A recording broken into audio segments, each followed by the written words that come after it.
Trading और investing in stock market is subject to market risk. Share market में trade या invest करना बाजार जोखिम के अधीन होता है।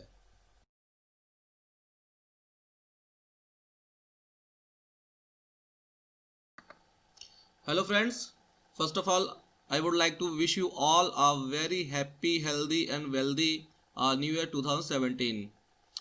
2017 का ये मेरा पहला वीडियो है और इस वीडियो में मैं आपके साथ ऑप्शन स्ट्रेटजीज को डिस्कस करूंगा। देखिए दोस्तों, सबसे पहले मैं आपको बता दूं कि ऑप्शन जो होते हैं बहुत ही रिस्की होते हैं और इसमें जो आप कैपिटल डालते हैं या जो इन्वेस्ट करते हैं ऑप्शंस में ट्रेड करने के लिए जो कैपिटल आप लगाते हैं वो ज़ीरो हो सकती है अगर आप उसको ढंग से मैनेज ना करें। तो मार्केट में अगर ऑप्शंस हैं तो उसमें लोग ट्रेड भी करते हैं, ऐसा नहीं है कि लोग ट्रेड नहीं करते इस वजह से कि कैपिटल ज़ीरो हो जाएगी। बट किसी चीज़ को अगर आप सीख के करेंगे तो वो ज़्यादा बेटर है बजाय इसके कि आप बिल्कुल ही नौसिखियों की तरह मार्केट में कूद जाएं और फिर जो आपने जो कैपिटल लगाई है ऑप्शंस में वो ज़ीरो हो जाए। तो जैसे अगर हम एग्जांपल लें कि अगर हम चाकू का यूज़ करते हैं, नाइफ़ का यूज़ करते हैं, उससे आपका हाथ भी कट सकता है और चाकू के बिना हम अपना काम भी, बहुत सारे ऐसे काम हैं जो उसके बिना हम कर ही नहीं सकते। तो इसी तरीके से जैसे नाइफ के मेरिट भी है, डीमेरिट है, उसी तरीके से ये जो ऑप्शंस होते हैं उसके अपने कुछ एडवांटेजेस हैं और कुछ डिसएडवांटेजेस भी हैं। बट अगर हम किसी चीज़ को सीख के करते हैं, उसको लर्न करके करते हैं, नॉलेज लेके करते हैं तो वो हमारे लिए ही फ़ायदेमंद होती है। क्लियर है? तो मैं आपको ये बता रहा था कि अपने इस वीडियो ट्यूटोरियल में मैं आपसे ऑप्शन स्ट्रेटजीज के ऊपर बात करूंगा। देखिए, ऑप्शंस की जो स्ट्रेटजीज होती हैं वो तो बहुत सारी हैं, लेकिन अपने इस वीडियो में मैं स्टार्ट कर रहा हूँ सबसे बेसिक जो स्ट्रेटजी है, वर्टिकल स्प्रेड्स। मैं इस वीडियो में आपको बताऊंगा कि ये वर्टिकल स्प्रेड्स क्या होते हैं और ये बेसिक स्ट्रेटजी है ऑप्शंस में ट्रेड करने के लिए। और बाकी की जो इसके बाद जो स्ट्रेटजीज हैं उसको उसमें ट्रेड करने के लिए पहले आपको ये वर्टिकल स्प्रेड्स में ट्रेड करना आना चाहिए। तो वर्टिकल स्प्रेड जो होते हैं वो क्या होते हैं, उसमें ट्रेड कब करते हैं, वो मैं आपको आगे वाली स्लाइड्स में बताऊंगा। और उससे पहले मैं आपको ये बता दूं कि अगर हम मूड की बात करें, मार्केट में कितने तरीके के मूड होते हैं या कितने फेसेस होते हैं, तो आपको पता है एक बुलिश एंगल होता है और एक बियरिश एंगल होता है। तो इन्हीं दोनों एंगल्स में ट्रेड करने के लिए जो होता है, एक बुल वर्टिकल स्प्रेड होता है और एक बियर वर्टिकल स्प्रेड होता है। इन दोनों के बारे में बात करने से पहले मैं आपको ये बताऊंगा कि पहले वर्टिकल स्प्रेड्स होते क्या हैं और ये इन स्ट्रेटजीज को हम कब ट्रेड कर सकते हैं। तो पहले हम ये देख लेते हैं कि वर्टिकल स्प्रेड्स होते क्या हैं।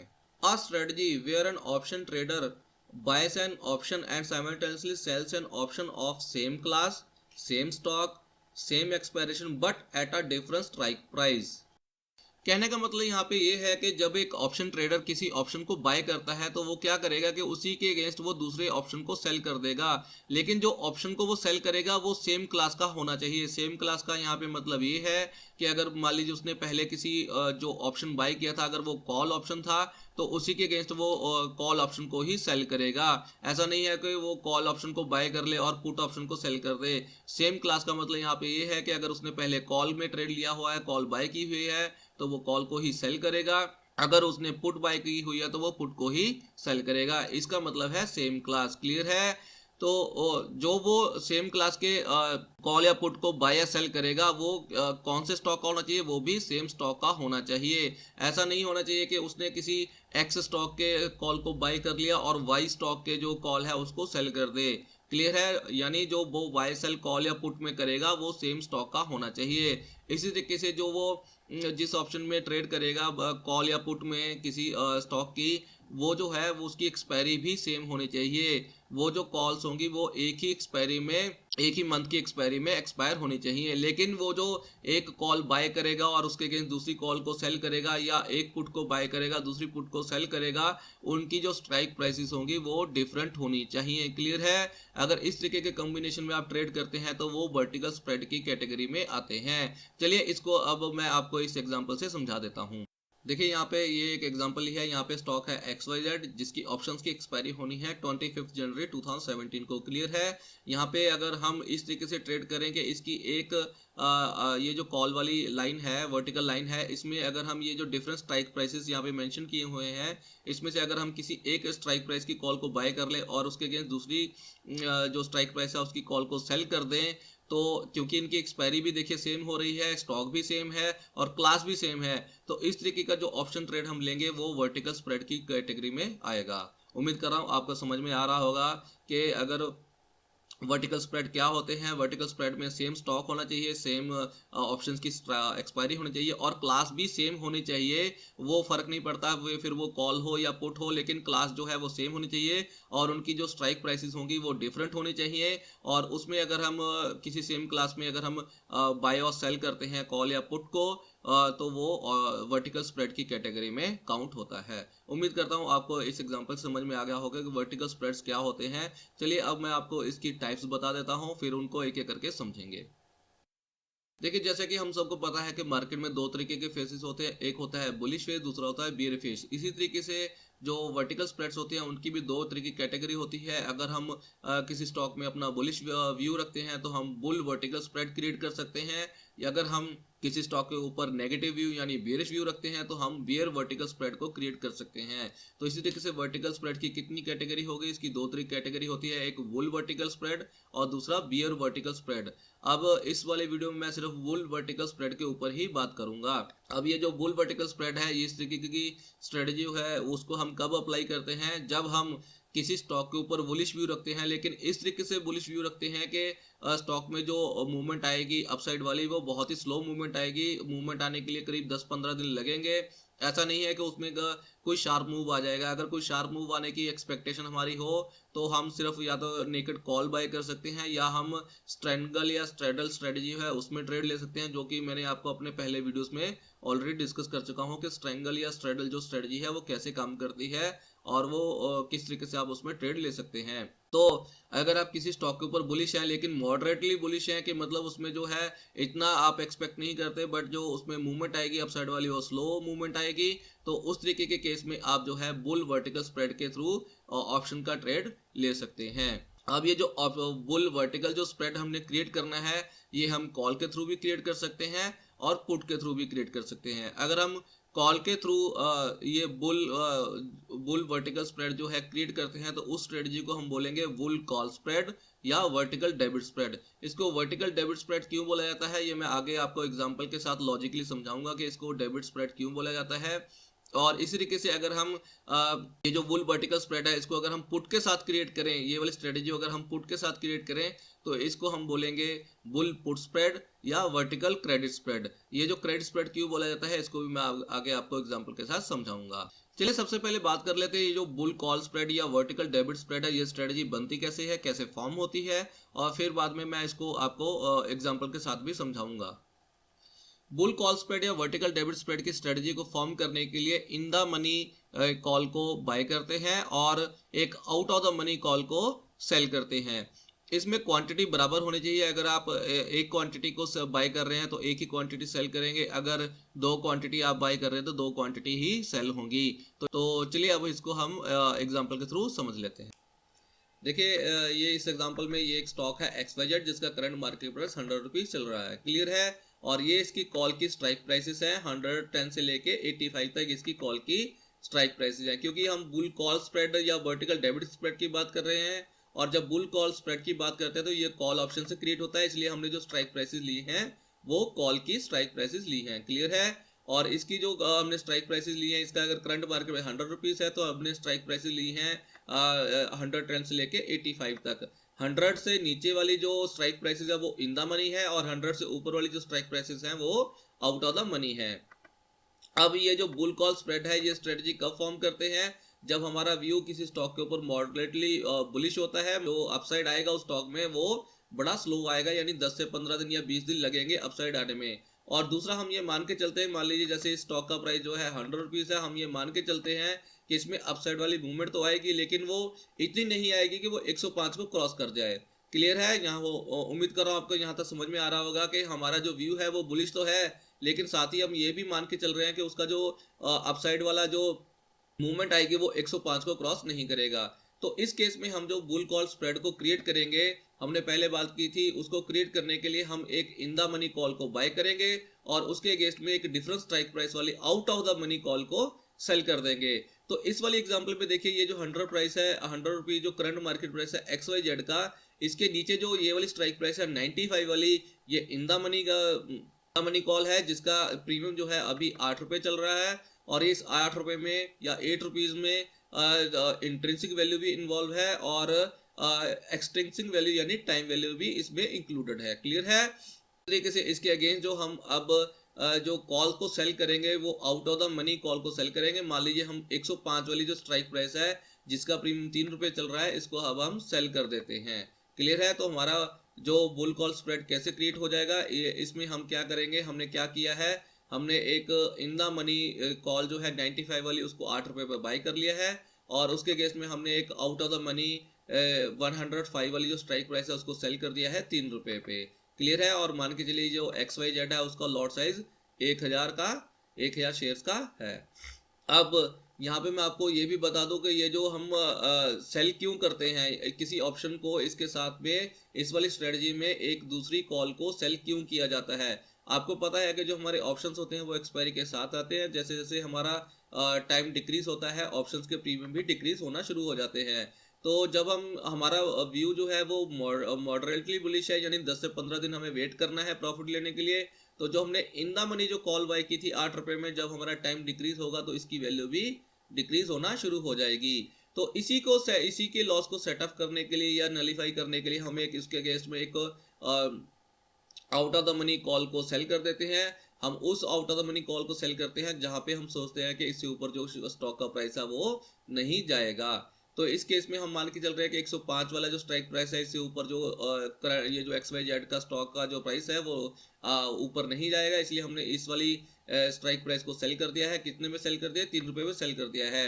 अब जैसे जैसे टाइम डिक्रीज होगा वैसे इस कॉल का जो 3 रुपये का जो प्रीमियम है ये भी डिक्रीज होना शुरू होगा और डिक्रीज होने से हमें प्रॉफिट होगा, या ये कह सकते हैं कि जो हमारे 8 रुपये में जो लॉस होगा उसको ये थोड़ा बहुत रिकवर कर देगा। अब मैं आपको ये भी बता देता हूँ कि ये जो हम बुल कॉल स्प्रेड की बात करते हैं इसको वर्टिकल डेबिट स्प्रेड क्यों बोला जाता है। देखिए जैसे आपका बैंक अकाउंट होता है, अगर आप उसमें से कुछ अमाउंट विड्रॉ करते हैं तो वो डेबिट हो जाती है, और अगर आपके अकाउंट में कोई पेमेंट आती है या आप कुछ डिपॉजिट करते हैं तो वो क्रेडिट होती है। क्लियर है? उसी तरीके से देखिए ये जो स्ट्रेटजी हमने फॉर्म किया है इसमें हमने जो ITM यानी इन द मनी जो कॉल बाई की थी वो 8 रुपये में बाई की थी, यानी 8 रुपये हमने खर्चे थे। और इसी तरीके से हमने जो out of the money call को जो सेल किया था वो हमने 3 रुपये में सेल किया था और हमारे अकाउंट में 3 रुपये आए थे। क्लियर है? तो इस तरीके से हमारी जेब से नेट नेट कितना खर्चा गया है, 8 रुपये जो हमने खर्चे हैं और 3 रुपये जो हमें मिले हैं, नेट जो हमने 5 रुपये जो है वो खर्चे हैं, यानी हमारी कॉस्ट जो है 5 रुपये है। क्लियर है? इसका जो डिफरेंस है दोनों कॉल को, एक को बाय किया है और एक को सेल किया है, इनका जो डिफरेंस आया है वो 5 रुपये आ गया है, यानी हमारे बैंक से 5 रुपये निकले हैं, इसलिए हम इसको वर्टिकल डेबिट स्प्रेड कहते हैं। उम्मीद करता हूँ आपको समझ में आ गया होगा कि अभी इसको vertical debit spread bull call spread को क्यों कहा जाता है। क्लियर है? उम्मीद कर रहा हूँ यहाँ तक आपको समझ में आ गया होगा।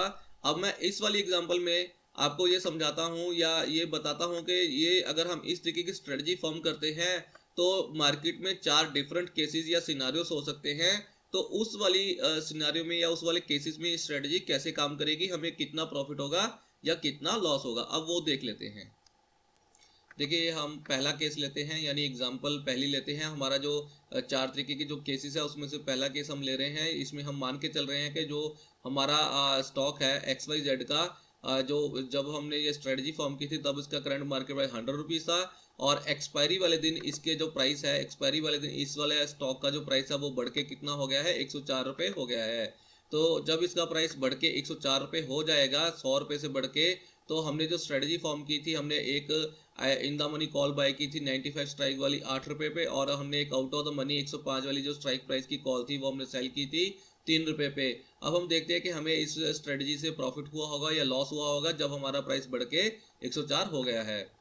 तो देखिए ये जो हमारी इन द मनी कॉल थी 95 वाली स्ट्राइक प्राइस वाली, अब ये जो प्राइस है इसका एक्सपायरी वाले दिन स्टॉक का वो 104 हो गया है। तो ये जो इन द मनी हमारी कॉल थी ये अभी भी इन द मनी ही है और ये deep in the money call हो गई है एक्सपायरी वाले दिन।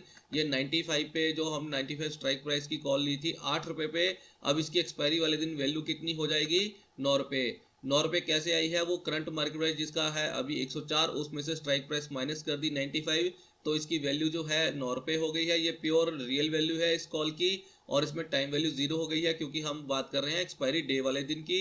तो इसमें जो टाइम वैल्यू है वो 0 हो गई है और इसमें सिर्फ रियल वैल्यू यानी इंट्रिंसिक वैल्यू बची है।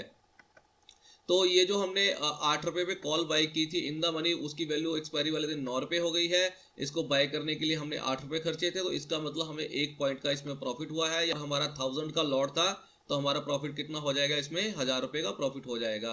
इसी तरीके से जो हमने कॉल को सेल किया था आउट ऑफ द मनी, जो 105 वाली स्ट्राइक प्राइस थी जिसकी प्राइस 3 रुपये थी, इसको हमने सेल किया था और ये जो प्राइस है एक्सपायरी वाले दिन 104 पे क्लोज हो गया है। 104 पे क्लोज होने का मतलब ये है कि ये जो 105 वाली जो स्ट्राइक प्राइस थी जिसको हमने सेल किया था, ये अभी भी out of the money he call है एक्सपायरी वाले दिन, इसलिए इसकी वैल्यू 0 हो गई है। एक्सपायरी वाले दिन इसकी वैल्यू बिल्कुल 0 हो गई है और 0 होने की वजह से जो हमने इसको 3 रुपये पे सेल किया था, ये प्योर हमारा 3 रुपये प्रॉफिट हो गया है।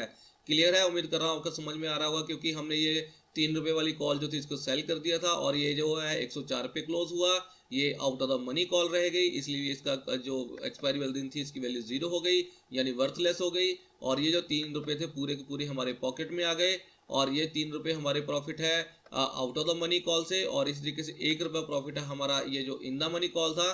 तो टोटल प्रॉफिट हमारा हो गया 4 रुपये।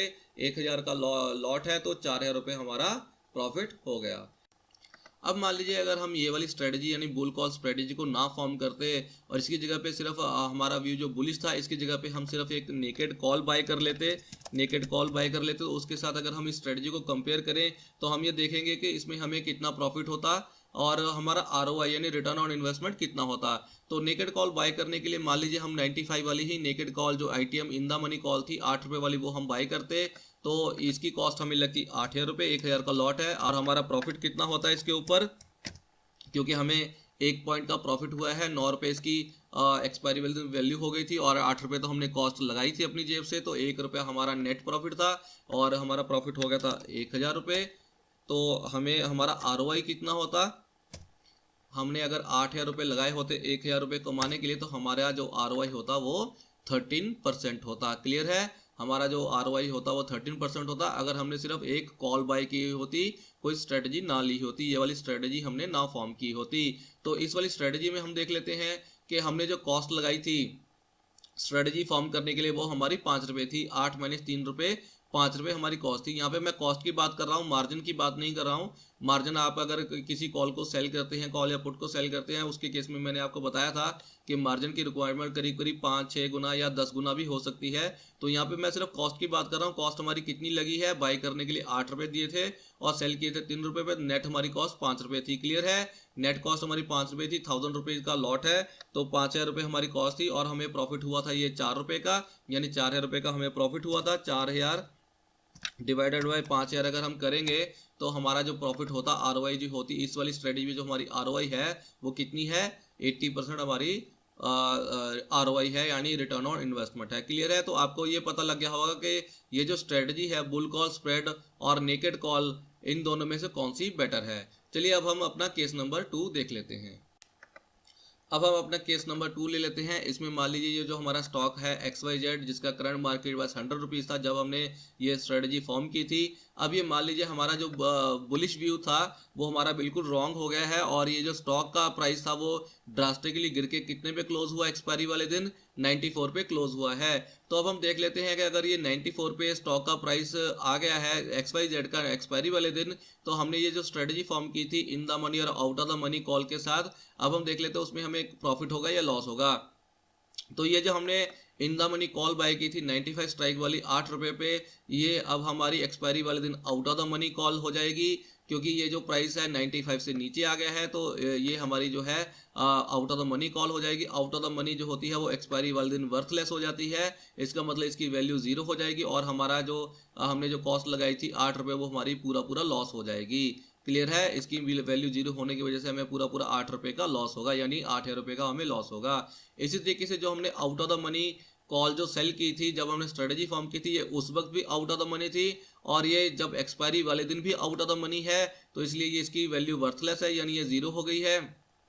0 होने की वजह से हमें जो है 3 रुपये का प्रॉफिट हुआ है। इस वाली जो कॉल थी आउट ऑफ द मनी, जो कॉल थी 105 वाली, इसमें ये वर्थलेस हो गई एक्सपायरी वाले दिन, इसलिए हमें इसमें से 3 रुपये का प्रॉफिट हुआ। 3 रुपये का प्रॉफिट होने की वजह से हमारे इसमें ये जो इन द मनी थी इसमें 8 रुपये का लॉस हुआ था। इस वाली कॉल में 105 वाली स्ट्राइक प्राइस में हमें 3 रुपये का प्रॉफिट हुआ, तो नेट हमें 5 रुपये का लॉस हुआ। तो इस वाली स्ट्रेटजी में ये जो स्ट्रेटजी हम बुल कॉल स्प्रेड या वर्टिकल कॉल स्प्रेड जो हम फॉर्म करते हैं, इस वाली स्ट्रेटजी में हमारा प्रॉफिट भी लिमिटेड होता है और हमारा जो लॉस भी होता है वो भी लिमिटेड होता है। अब अगर ये स्टॉक किसी भी सीमा तक नीचे गिर जाए तो हमारा जो मैक्सिमम लॉस होगा 5 रुपये से ज़्यादा कभी भी नहीं होगा। क्लियर है? अब इसी तरीके से इसको अब हम कंपेयर कर लेते हैं कि अगर हमने ये जो स्ट्रेटजी है ये अगर हमने फॉर्म ना की होती, हमने एक नेकेड कॉल ली होती, तो हमें कितना प्रॉफिट होता, कितना लॉस होता और हमारा आरओआई कितना होता। अब हम वो चीज़ देख लेते हैं। देखिए, अगर हमने एक नेकेड कॉल अगर बाय करते, नेकेड कॉल वो हमने पहले भी बात की थी कि अगर हम नेकेड कॉल बाय करेंगे तो हमने बाय की थी 95 वाली स्ट्राइक प्राइस की कॉल 8 रुपये पे। मान लीजिए हमने 8 रुपये इसमें इन्वेस्ट किए थे और हमारा जो लॉस हुआ है वो कितना हो गया, 8,000 ही पूरा हमारा लॉस हो गया है। यानी 100% हमारी कैपिटल यहाँ पे वाइप आउट हो गई है, ज़ीरो हो गई है। क्लियर है? और यहाँ पे देखिए हमारा जो लॉस हुआ है 8 रुपये का हुआ है और यहाँ पे भी हमारी 100% कैपिटल का लॉस हुआ है, क्योंकि हमारी कॉस्ट यहाँ पे 5 रुपये थी और 5 रुपये ही हमें लॉस हुआ है। तो हमारी यहाँ पे भी जो कैपिटल है वो 100% वाइप आउट हुई है। लेकिन अगर हम इसको कंपेयर करें अमाउंट वाइज, तो यहाँ पे देखिए यहाँ पे हमें सिर्फ 5,000 रुपये का लॉस हुआ है और यहाँ पे हमें 8,000 रुपये का लॉस होता। तो ये भी आपके सामने क्लियर है सेकंड केस में कि अगर प्राइस इस वाली स्ट्रेटजी में नीचे गिर जाए तो हमें जो है हमारा लॉस भी लिमिटेड होता है। तो चलिए अब हम अपना केस नंबर 3 देख लेते हैं। थर्ड केस में अब हम मान लेते हैं कि जो हमारा स्टॉक था XYZ वो उसमें मूवमेंट नहीं आई और जो उसका प्राइस था वो पूरे एक्सपायरी तक वो साइडवेज में मूव होता रहा और उसका जो प्राइस था वो 100 रुपीज़ पे ही क्लोज हो गया। यानी जब हमने स्ट्रेटजी फॉर्म की थी उसका करंट मार्केट तब भी 100 रुपीज़ था और वो पूरा एक्सपायरी तक वो साइडवेज मूव होता रहा, ना उसमें इंक्रीज आया ना डिक्रीज आया और वो 100 रुपीज़ पे ही एक्सपायरी वाले दिन क्लोज हो गया। तो अब हम देख लेते हैं कि ये जो हमने स्ट्रेटजी फॉर्म की थी इसमें हमें कितना प्रॉफिट हुआ, कितना लॉस हुआ।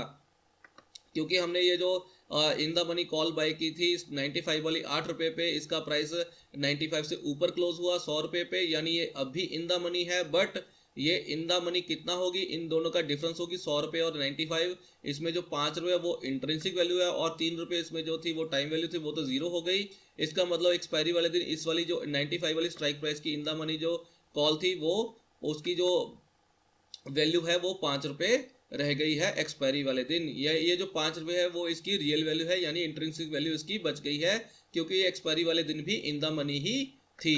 क्लियर है? तो इसमें हमें कितना लॉस हुआ, 3 रुपये का लॉस हुआ। ये 3 रुपये क्या चीज़ है, 3 रुपये टाइम वैल्यू है जो इसमें एक्सपायरी वाले दिन जीरो हो गई है। तो इसी तरीके से ये जो हमारी 105 वाली जो कॉल हमने out of the money sell की थी 3 रुपये पे, ये एक्सपायरी वाले दिन भी आउट ऑफ द मनी है, तो इसलिए ये एक्सपायरी वाले दिन इसकी वैल्यू जीरो हो गई है, यानी वर्थलेस हो गई है। और वर्थलेस होने की वजह से हमें इसमें प्योरली 3 रुपये का प्रॉफिट हुआ। और ये जो इन द मनी कॉल थी इसमें हमें 3 रुपये का लॉस हुआ था और इसमें हमें 3 रुपये का प्रॉफिट हुआ। तो इन दोनों का अगर हम प्लस माइनस करें तो ये हमें इसमें ना तो हमें प्रॉफिट हुआ ना लॉस हुआ। क्लियर है? इस वाली केस में ना हमें प्रॉफिट हुआ और ना ही हमें लॉस हुआ। तो इस तरीके से अब हम इसको कंपेयर कर लेते हैं नेकेड कॉल से। अगर हमने इस यहाँ पे भी एक नेकेड कॉल ली होती तो आपको पता है कि हमारी कॉस्ट 8,000 रुपये लगती और हमारी वैल्यू जो हमें निकल के मिलती एक्सपायरी वाले दिन वो 5,000 ही मिलती और 3,000 रुपये का हमें लॉस हो जाता। और 3,000 रुपये का लॉस होने की वजह से हमारा कितनी कैपिटल वाइप आउट हो जाती है आप देख सकते हैं। अगर हम लॉस को कॉस्ट से डिवाइड करते हैं, हमारी जो इन्वेस्टमेंट थी तो हमें करीब करीब 40% यानी 38% का लॉस होता। और जबकि यहाँ पे हमारा लॉस जो है वो ज़ीरो है। ज़ीरो होने का मतलब ये है कि ये जो हमने इस यहाँ पे ब्रोकरेज और कमीशन की बात नहीं की है, इस वाली स्ट्रेटजी में सिर्फ हमारा कमीशन या ब्रोकरेज ही लॉस होगा, बाकी कॉस्ट वाइज हमें कोई भी लॉस नहीं हुआ है। क्लियर है? उम्मीद करता हूँ आपको ये थर्ड केस भी समझ में आ गया होगा। अब हम अपना फोर्थ सिनेरियो ले लेते हैं। अब फोर्थ केस में हम मान लेते हैं कि जो हमारा स्टॉक था XYZ जिसमें हमें अपसाइड वाली मूवमेंट आने की उम्मीद तो थी, लेकिन यहाँ पे जो अपसाइड वाली मूवमेंट आई है वो हमारी उम्मीद से भी ज़्यादा आ गई है और इसका जो प्राइस है एक्सपायरी वाले दिन वो 120 रुपये पे क्लोज हो गया है। तो अब हम देख लेते हैं कि यहाँ पे ये जो हमने स्ट्रेटजी फॉर्म की थी एक 95 वाली कॉल इन द मनी और आउट ऑफ द मनी 105 वाली स्ट्राइक प्राइस के साथ, इससे हमें कितना प्रॉफिट या लॉस होता। तो देखिए ये जो प्राइस है XYZ का 120 पे क्लोज होने की वजह से जो दोनों ही कॉल्स है हमारी, एक तो पहले ही इन द मनी थी और दूसरी आउट ऑफ द मनी थी, दोनों ही एक्सपायरी वाले दिन इन द मनी हो जाएंगी। और ये जो 95 वाली थी ये और ज़्यादा डीप इन द मनी हो जाएगी। और ये जो OTM थी 105 वाली आउट ऑफ द मनी जो कॉल थी, ये भी हमारी एक्सपायरी वाले दिन इन द मनी हो जाएगी। अब ये जो इन द मनी 95 वाली स्ट्राइक प्राइस थी जिसकी कॉल हमने बाई की थी 8 रुपये पे, ये कितनी इन द मनी हो जाएगी? इन दोनों का डिफरेंस ले लीजिए, 95 और 120 का अगर हम डिफरेंस ले लेंगे तो ये 25 रुपये इसकी वैल्यू आती है एक्सपायरी वाले दिन। ये प्योर इसकी इंट्रिंसिक वैल्यू है, इसमें टाइम वैल्यू नहीं है, ये टाइम वैल्यू इसमें जीरो है। तो इन 120 माइनस 95 ये जो है 25 रुपये इसकी वैल्यू हो गई है। और 25 रुपये वैल्यू होने की वजह से इसमें हमने 17 रुपये का प्रॉफिट हुआ, यानी 70 रुपीज़ का। 8 रुपये हमारी कॉस्ट थी, 25 में से 8 रुपये माइनस करेंगे तो 17 रुपये हमें प्रॉफिट मिल जाएगा। इसी तरीके से पट जो हमने out of the money call जो सेल की थी 105 वाली 3 रुपये पे, ये हमने ये अब हमारी ये भी इन द मनी हो गई है। ये कितनी इन द मनी हो जाएगी? 120 माइनस स्ट्राइक प्राइस 105 माइनस करेंगे तो इसकी इंट्रिंसिक वैल्यू जो है 15 रुपये आ जाएगी।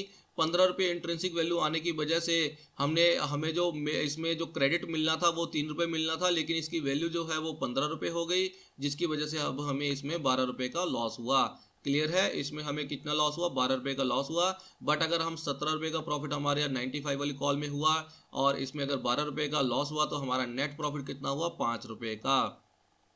तो यही बुल कॉल स्प्रेड की एक लिमिटेशन है कि इसमें हमारा अगर लॉस भी लिमिटेड होता है तो इसमें हमारा प्रॉफिट भी लिमिटेड हो जाता है। क्लियर है? बुल कॉल स्प्रेड या वर्टिकल स्प्रेड जो स्ट्रेटजीज होती हैं उसमें हमारा प्रॉफिट भी लिमिटेड होता है और लॉस भी लिमिटेड होता है। अगर अब हम इसको नेकेड कॉल के साथ कंपेयर करें तो यही एक सिचुएशन है जहाँ पे नेकेड कॉल इससे ज़्यादा बेटर शो होती है। अगर हम नेकेड कॉल इसमें बाय कर रखी होती तो नेकेड कॉल बाय की होती हमने 8,000 में, ये तो क्लियर है, 8,000 में हमने बाय की थी और इसमें हमें प्रॉफिट कितना होता? प्रॉफिट हमें होता 17,000 रुपये का। क्लियर है? 25 माइनस 8 हमें 17 रुपये का प्रॉफिट होता है, यानी 17,000 रुपये का प्रॉफिट होता है। और हमारी ROI कितनी होती? करीब करीब 212% की हमारी ROI होती, यानी रिटर्न ऑन इन्वेस्टमेंट कितना होता? अगर हमने सिर्फ नेकेड कॉल बाय कर रखी होती है, स्ट्रेटेजी ना ली होती, तो हमें करीब करीब 212% का रिटर्न आता। जबकि इस वाली केस में हमें 5 रुपये का प्रॉफिट हुआ है और 5 रुपये हमारी कॉस्ट थी, तो हमारी जो ये जो यहाँ पे ROI है वो 100% ROI है। यानी 5 रुपये हमने कॉस्ट लगाई और 5 रुपये हमें प्रॉफिट हुआ, तो यहाँ पे अपना ROI कितना हुआ? 100% ROI है, यानी रिटर्न ऑन इन्वेस्टमेंट 100% है। बट हमारे कितने केसेस ऐसे होते हैं जहां हमें ये अनलिमिटेड प्रॉफिट मिलता है? हमारे ये जो स्ट्रेटजीज होती हैं, जो हमने 3 या 4 केसेस देखे, वो वाले सिनेरियो ज़्यादा होते हैं बजाय ये वाला सिनेरियो आने के। क्लियर है? उम्मीद करता हूँ आपको ये जो बुल कॉल स्प्रेड या वर्टिकल डेबिट स्प्रेड है ये बिल्कुल से समझ में आ गया होगा। अब हम बुल पुट स्प्रेड की बात करेंगे।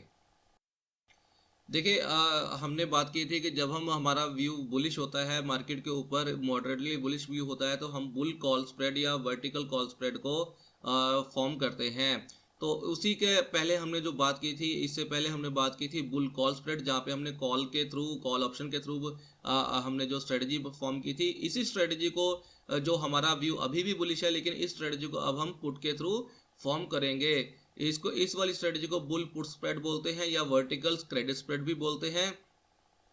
इस वाली स्ट्रेटजी को फॉर्म करने के लिए हमें क्या करना होता है? हमें एक out of the money put को बाय करना होता है और उसके साथ ही हमें एक इन द मनी पुट को सेल करना होता है। यहाँ पे ध्यान देने वाली बात यह है कि इन वाली स्ट्रेटजी जो हमने पहले भी बात की थी और यहाँ पे क्वांटिटी सेम होनी चाहिए। अगर आप एक क्वांटिटी बाय करते तो एक ही सेल होनी चाहिए, अगर आप 2 क्वांटिटी बाय करते तो 2 ही सेल होनी चाहिए। क्लियर है? अब हम इसको एग्जांपल के थ्रू समझ लेते हैं।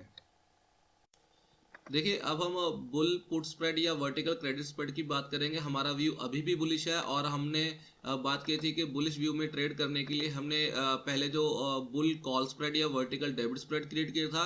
अब हम फिर से हमारा व्यू अभी भी बुलिश है, लेकिन अब हम जो है इसको ट्रेड करेंगे पुट के साथ, यानी पुट ऑप्शन के साथ ट्रेड करेंगे। इसको हम बुल पुट स्प्रेड बोलते हैं या वर्टिकल क्रेडिट स्प्रेड बोलते हैं। मान लीजिए ये हमारा स्टॉक है XYZ जिसका करंट मार्केट में 100 रुपीज़ है यहाँ पे हमने जो यहाँ पे स्ट्राइक प्राइसेस ली हैं वो पुट की स्ट्राइक प्राइसेस ली हैं, और ये 100 से ऊपर वाली जो स्ट्राइक प्राइसेस है इन द मनी होंगी पुट के केस में, और 100 से नीचे वाली स्ट्राइक प्राइसेस होंगी वो आउट ऑफ द मनी होंगी। क्लियर है? तो ये वाली स्ट्रेटजी फॉर्म करने के लिए, बुल पुट स्प्रेड या वर्टिकल क्रेडिट स्प्रेड की स्ट्रेटजी को फॉर्म करने के लिए हमें क्या करना होगा, एक out of the money put को बाय करना होगा और इन द मनी पुट को सेल करना होगा। यहाँ पे इन द मनी पुट जो है वो हमारी 105 रुपये है, और 95 वाली जो स्ट्राइक प्राइस है पुट की वो out of the money put है। हमारा व्यू अभी भी वही है कि जो करंट मार्केट प्राइस 100 रुपीज़ है XYZ का, वो मूव तो होगा ऊपर की साइड में, लेकिन वो 105 से ऊपर नहीं जाएगा। इसलिए हमने क्या किया है कि एक इन द मनी जो 105 वाली स्ट्राइक प्राइस थी पुट की, उसको हमने सेल कर दिया 8 रुपये पे, और एक आउट ऑफ द मनी उसके अगेंस्ट में आउट ऑफ द मनी जो पुट थी 95 वाली, उसको हमने 3 रुपये प्रीमियम पे बाय कर लिया है। क्लियर है? उसको हमने बाय कर लिया है। अब मैं आपको ये बता देता हूँ कि इस वाली स्ट्रेटेजी को वर्टिकल क्रेडिट स्प्रेड क्यों कहते हैं। देखिए, जैसे मैंने आपको पहले एक बैंक की एग्जांपल दी थी कि आपका बैंक अकाउंट में अगर कुछ खर्चा होता है या विड्रॉल होती है तो वो डेबिट होती है, और अगर आपके अकाउंट में कुछ पेमेंट आती है या आप कुछ डिपॉजिट करते थे वो क्रेडिट होती है। तो इस वाले केस में अगर आप देखेंगे तो हमने जो सेल किया है पुट को, वो 8 रुपये पे सेल किया है, यानी 8 रुपये हमें मिले हैं, और उसके केस में हमने दिए कितने हैं, 3 रुपये दिए हैं, और नेट हमें 5 रुपये मिले हैं। क्लियर है? यहाँ पे 5 रुपये हमें मिले हैं, यानी 5 रुपये हम रिसीव कर रहे हैं। इसलिए जो 5 रुपये हमने रिसीव किए हैं उसको आप एज अ क्रेडिट मान सकते हैं। इसलिए इस वाली स्ट्रेटेजी को हम वर्टिकल क्रेडिट स्प्रेड बोलते हैं। क्लियर है? उम्मीद कर रहा हूँ आपको समझ में आ गया होगा कि इस वाली स्ट्रेटेजी को क्रेडिट स्प्रेड क्यों बोलते हैं। अब मैं आपको इसके 4 सिनेरियो दिखा देता हूँ, 4 केसेस वही वाले, लेकिन अब मैं थोड़ा जल्दी बताऊंगा क्योंकि इसको डिटेल में मैंने बुल कॉल स्प्रेड में डिस्कस कर दिया है, और वही 4 केस यहाँ पे लूँगा, और ना तो उनमें कोई डिफरेंस आएगा प्रॉफिट और लॉस में, और चारों केस जो है अब मैं बड़े ही से रिपीट कर दूंगा आपके लिए। देखिए, केस नंबर 1 में मान लीजिए जो हमारा स्टॉक का प्राइस है बढ़ के 104 रुपये हो गया है एक्सपायरी वाले दिन। तो हमारा हमने जो OTM जो बाई की थी 95 वाली स्ट्राइक प्राइस 3 रुपये पे, ये हमारी एक्सपायरी वाले दिन भी OTM हो जाएगी, तो ये इसकी वैल्यू 0 हो जाएगी, इसमें हमें 3 रुपये का लॉस होगा। इसी तरीके जो हमने इन द मनी जो पुट थी वो हमने सेल की थी 105 वाली स्ट्राइक प्राइस 8 रुपये पे, ये हमारी एक्सपायरी वाले दिन भी इन द मनी ही रहेगी। इन द मनी इसकी वैल्यू सिर्फ 1 रुपये रह गई है, क्योंकि ये 1 रुपये से ही इन द मनी है, तो ये 1 रुपये रह गई है, और इसमें हमें जो है 7 रुपये का प्रॉफिट होगा, क्योंकि हमने ये सेल की थी, इसलिए इसकी जो कॉस्ट है हमारी 1 रुपये है, और 1 रुपये रह गई है, ये हमारा 1 रुपये लॉस है, और 7 रुपये हमारा प्रॉफिट है। तो 3 - 4 अगर हम करेंगे तो 4 रुपये हमें यहाँ पे प्रॉफिट आएगा। क्लियर है? ये अगर प्रॉफिट आप कंपेयर करेंगे जो हमने पहले एग्जांपल ली थी बुल कॉल स्प्रेड में, वहां भी इस वाले सिनेरियो में 4 रुपये ही हमें प्रॉफिट आ रहा था। अगर आप इसको नेकेड पुट के साथ अगर कंपेयर करेंगे तो आपका रिस्क रिवॉर्ड भी वही आएगा जो हमारा बुल कॉल स्प्रेड वाली स्ट्रेटेजी में आया था। इसी तरह से दूसरे केस में अब मान लीजिए हमारा जो स्टॉक का प्राइस है वो गिर के 94 हो गया है। तो 94 आने की वजह से जो हमारे दोनों जो पुट थी, एक हमने बाई की थी एक सेल की थी, दोनों ही इन द मनी हो जाएंगी। ये जो हमने 95 वाली जो पुट बाई की थी 3 रुपये पे, ये इसकी एक्सपायरी वाले दिन वैल्यू 1 रुपये रह जाएगी, इसमें हमें 2 रुपये का लॉस होगा। इस तरीके से जो हमने इन द मनी जो पुट थी वो हमने सेल की थी 105 वाली 8 रुपये पे, ये 11 रुपये से इन द मनी हो जाएगी, और 8 रुपये हमारी कॉस्ट थी इसकी, तो इसमें हमें 3 रुपये का लॉस होगा। तो टोटल लॉस हमें यहाँ पे 5 रुपये का होगा। क्लियर है? यहाँ पे हमें 5 रुपये का लॉस होगा। इसे पहले भी मैंने आपको बताया था, ये जो स्ट्रेटजी होती है बुल कॉल स्प्रेड या बुल पुट स्प्रेड, यहाँ पे जो हमारा जो रिस्क होता है वो भी लिमिटेड होता है, और हमारा प्रॉफिट भी लिमिटेड होता है। अगर ये वाले लॉस को अगर आप नेकेड पुट के साथ कंपेयर करें, कि मान लीजिए अगर आपने नेकेड पुट बाई की होती, तो यहाँ पे भी जो आपका ROI आएगा वो आप देख सकते हैं कि वही वाला ROI आएगा जो हमारा बुल कॉल स्प्रेड के केस में आया था। थर्ड केस में अब मान लीजिए कि आपका जो प्राइस है वो कहीं भी मूव नहीं हुआ, वो साइडवेज ही रहा, और वो क्लोज हो गया 100 रुपीज़ पे ही। तो अब आप देख लीजिए जो हमने आउट ऑफ द मनी जो पुट बाई की थी 95 वाली स्ट्राइक प्राइस की 3 रुपये पे, ये OTM रह गई है एक्सपायरी वाले दिन, यानी ये 0 हो गई है, और हमें इसमें 3 रुपये का लॉस हुआ। और इसी तरीके से जो हमने सेल की थी 105 वाली पुट 8 रुपये पे, ये इन द मनी हो गई है 5 रुपये से, ये पहले भी इन द मनी थी, लेकिन अब इसकी जो वैल्यू रह गई है 100 - 105 करेंगे तो 5 रुपये हमारी जो है इंट्रिंसिक वैल्यू है, इसमें टाइम वैल्यू हमारी 0 हो गई है, वही 3 रुपये टाइम वैल्यू का हमें प्रॉफिट हुआ है। तो ये अगर आप प्लस माइनस करेंगे तो ना हमें इस स्ट्रेटेजी में लॉस हुआ ना प्रॉफिट हुआ, सिर्फ हमारी ब्रोकर या कमीशन का लॉस हुआ। इसको भी आप नेकेड पुल के साथ पुट के साथ अगर कंपेयर करेंगे तो इसका ROI वही आएगा जो हमने पहले कैलकुलेट किया था बुल कॉल स्प्रेड के केस में। क्लियर है। अब हम हमारा लास्ट केस यानी फोर्थ केस देख लेते हैं। फोर्थ केस में मान लीजिए हमारा जो स्टॉक का प्राइस है वो मूव होके 120 तक चला गया है, वही हमारा जो अपसाइड जो मूव आया है हमारी एक्सपेक्टेशन से ज़्यादा आ गया है। एक्सपायरी वाले दिन हमारा स्टॉक का जो प्राइस है 120 पे क्लोज हो गया है। तो जो हमने out of the money put buy की थी 95 वाली पे, वो भी आउट ऑफ द मनी रह जाएगी एक्सपायरी वाले दिन, तो इसकी वैल्यू 0 हो जाएगी। 0 होने की वजह जो हमने बाई किया था 3 रुपये पे, वो हमारा 3 रुपये पूरा लॉस हो जाएगा। इस तरीके से जो हमने in the money put sell की थी 105 वाली स्ट्राइक प्राइस 8 रुपये पे, वो हमारी एक्सपायरी वाले दिन भी आउट ऑफ द मनी रह जाएगी। इन द मनी की बजाय वो आउट ऑफ द मनी हो जाएगी। आउट ऑफ द मनी होने की वजह से एक्सपायरी वाले दिन उसकी वैल्यू 0 हो जाएगी, यानी वो वर्थलेस हो जाएगी, जिसकी वजह से हमें पूरा 8 रुपये प्रीमियम का प्रॉफिट होगा। लेकिन हमें प्रॉफिट कितना होगा, 3 रुपये लॉस प्लस 8 रुपये, तो 5 रुपये हमें नेट प्रॉफिट होगा। तो यही मैंने पहले भी आपको बताया था, जो वर्टिकल स्प्रेड्स होते हैं उसमें हमारा प्रॉफिट भी लिमिटेड होता है और लॉस भी लिमिटेड होता है। अगर हम नेकेड कॉल या पुट की बात करें, नेकेड पुट या कॉल की, उसमें हमारा जो प्रॉफिट होता है वो तो अनलिमिटेड होता है, लेकिन हमारा लॉस भी लिमिटेड होता है। तो अगर इस वाली स्ट्रेटेजी में भी अगर आप इस प्रॉफिट को अगर आप कंपेयर करें नेकेड पुट के साथ, तो इसकी ROI या जो पहले हमने डिस्कस किया था बुल कॉल स्प्रेड के केस में, वो वैसे ही आएंगी। देखिए फ्रेंड्स, अब मेरा यहाँ पे एक छोटा सा सजेशन आपको ये है कि मैंने एक पहले वीडियो बनाया था NSE पाठशाला के ऊपर। तो अगर आप ये जो स्ट्रेटजीज हैं बुल कॉल स्प्रेड या बुल पुट स्प्रेड या वर्टिकल क्रेडिट स्प्रेड, ये जो अगर आप सीखना चाहते हैं तो इनको आप अपने रियल कैश में ट्राई करने से पहले आप इसको, अगर बेटर होगा अगर आप इसको NSE पाठशाला में ट्राई करें। वहाँ पे वो फ्री है, वहाँ पे आप ट्रेड करें, वहाँ से आप सीखें। उसके बाद जब आपको लगे कि आप उसमें ट्रेड करने लायक हो गए हैं, तो अब आप इसको रियल कैश में ट्राई करें। उम्मीद करता हूँ आपको ये जो आज का मेरा टॉपिक था वर्टिकल स्प्रेड का जो ऑप्शन स्ट्रेटजी है, ये बिल्कुल से समझ में आ गई होगी। इसमें आपको पता लग गया होगा कि बुल कॉल स्प्रेड या बुल पुट स्प्रेड या वर्टिकल डेबिट स्प्रेड या वर्टिकल क्रेडिट स्प्रेड क्या होते हैं और इसको कैसे फॉर्म करते हैं और कैसे इनमें ट्रेड किया जा सकता है। अगेन मैं आपको यही कहना चाहूँगा कि आप इनमें ट्रेड करने से पहले अपने रियल कैश में आप NSE पाठशाला में इसको ट्राई करें, वहाँ से आप सीखें फ्री में, उसके बाद ही आप इसको रियल कैश में ट्राई करें। तो उम्मीद करता हूँ आपको ये बिल्कुल से समझ में आ गया होगा। अगले वीडियो में मिलेंगे। Thank you, bye bye. Trading और investing in stock market is subject to market risk. Share market में ट्रेड या इन्वेस्ट करना बाजार जोखिम के अधीन होता है।